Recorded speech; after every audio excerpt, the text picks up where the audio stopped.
Isfahan. Merci beaucoup. Il y a peu, l'armée américaine a mené des frappes massives et précises contre les 3 principales installations nucléaires du régime iranien, Fordo, Natanz et Ispahan.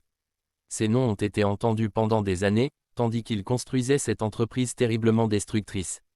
Notre objectif était de détruire les capacités d'enrichissement nucléaire de l'Iran et de mettre un terme à la menace nucléaire posée par le premier État soutenant le terrorisme au monde. Ce soir, je peux annoncer au monde que ces frappes ont été un succès militaire spectaculaire.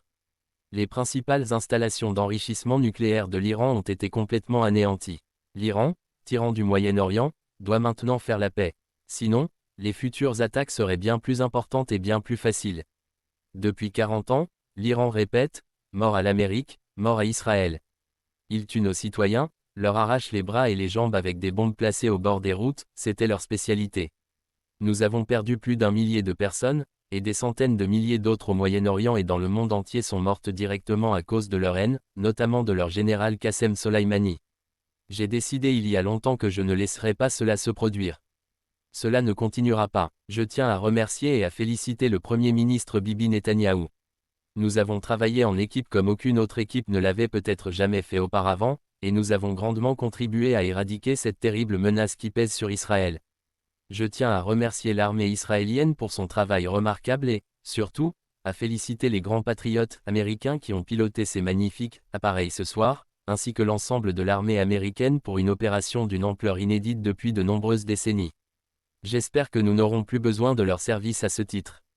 Je l'espère. Je tiens également à féliciter le chef d'état-major interarmé, le général Dan Razin Ken, un général exceptionnel, et tous les brillants militaires impliqués dans cette attaque. Cela étant dit, la situation ne peut plus durer.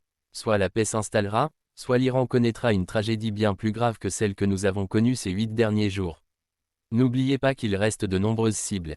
Celle de ce soir était de loin la plus difficile, et peut-être la plus meurtrière, mais si la paix n'est pas rapidement rétablie, nous nous attaquerons à ces autres cibles avec précision, rapidité et habileté. La plupart peuvent être détruites en quelques minutes. Aucune armée au monde n'aurait pu accomplir ce que nous avons fait ce soir, loin de là. Aucune armée n'a jamais pu accomplir ce qui s'est produit il y a quelques instants. Demain, le général Ken et le secrétaire à la défense Peter Chess tiendront une conférence de presse à 8 heures au Pentagone, et je tiens à remercier tout le monde, et en particulier Dieu. Je tiens simplement à dire, nous t'aimons, Dieu, et nous aimons notre formidable armée. Protégez-la. Que Dieu bénisse le Moyen-Orient.